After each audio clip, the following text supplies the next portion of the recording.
ఒక తండ్రి తన కుమారునికి ప్రతిదినం ఎంతో కొంత ధనాన్ని ఇస్తూ ఉన్నాడు. తోటి పిల్లలందరూ కూడా ఆ ధనాన్ని ఖర్చు చేస్తూ అవసరమైనవి కొనుక్కుంటూ తింటూ ఉన్నారు.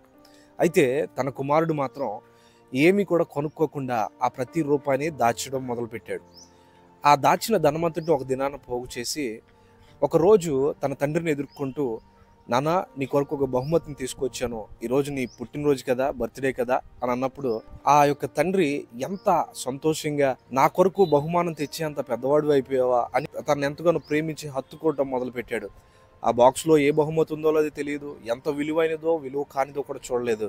కుమారుడు చేసిన పనికి ఎంతో సంతోషపడ్డాడు. నిజంగా యవ్వన కాలం కూడా దేవుడు మనకిచ్చే గొప్ప బహుమతి. తండ్రి అయిన దేవుడు మనకు అనుగ్రహిస్తున్న ఈ బహుమతిని మరలా దాన్ని లోకంలో ఖర్చు చేయకుండా మన జీవితాంతం కూడా దేవునికి ఇచ్చే ఒక బహుమతి ఏదైనా ఉందంటే మన పరిశుద్ధమైన ఆ యవ్వన కాలాన్ని కాపాడుకున్నట్టయే.